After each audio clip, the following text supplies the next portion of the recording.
Baik, dari Prof. Arif. Baik, terima kasih Ketua. Mohon izin para hakim yang mulia, saya mendahului.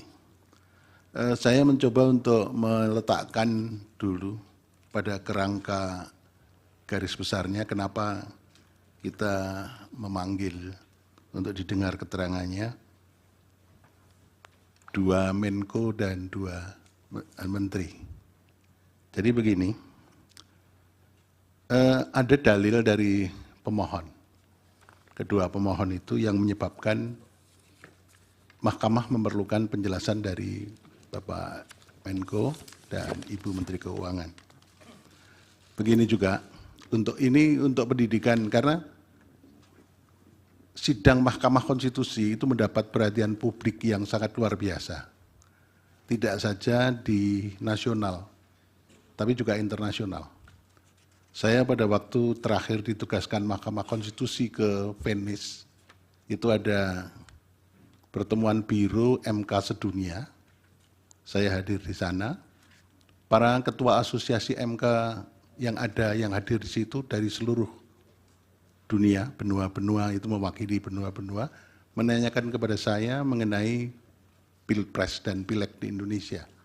Jadi ini mendapat perhatian yang sangat luas, sehingga ada pendidikan sosial, ada pendidikan politik yang harus kita lakukan dalam persidangan ini.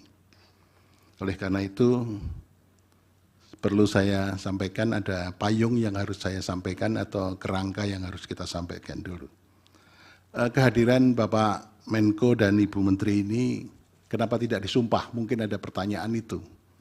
Beliau itu tidak disumpah karena sumpah jabatan yang dilakukan di istana pada waktu dilantik menjadi menteri melekat sampai pada waktu memberikan keterangan di persidangan ini. Jadi Bapak Menko dan Ibu Menteri itu memberikan keterangan di sini di bawah sumpah di pengadilan. Kemudian yang kedua begini, saya kebetulan hakim konstitusi di antara kita bersembilan, itu yang terlibat mengadili Pilpres dan Pileg 3 kali. Jadi saya mempunyai pemahaman yang agak komprehensif, mendalam. Pilpres kali ini lebih hiruk pikuk.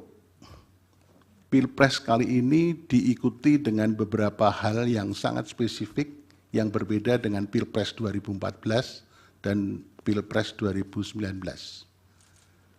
Ada pelanggaran etik yang dilakukan di Mahkamah Konstitusi, dilakukan di KPU, dan banyak lagi yang menyebabkan hiruk pikuk itu.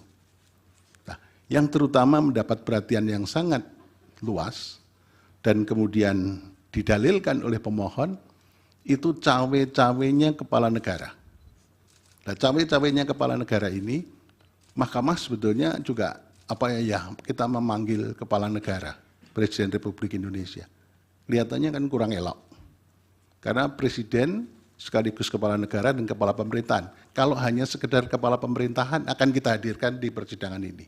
Tapi karena Presiden sebagai kepala negara, simbol negara yang harus kita junjung tinggi oleh semua stakeholder, maka kita memanggil para pembantunya.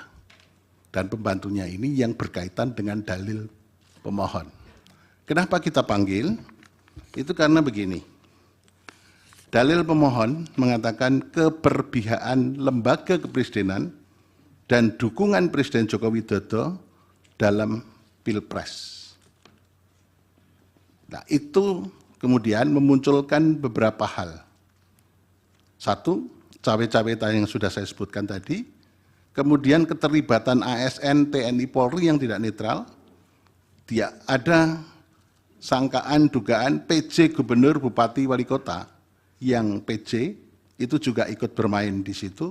Ini sangkaan atau dugaan yang perlu dibuktikan di persidangan ini. Kemudian ada peran serta lurah kepala desa juga yang ikut cawe-cawe, ikut menggalang massa, dan kemudian bansos yang dianggap mempunyai korelasi dengan elektoral. Tapi ternyata dari berbagai diskusi, bansos itu elektoral lebih berkaitan dalam persidangan ini muncul, lebih berkaitan dengan elektoral pada Pileg legislatif.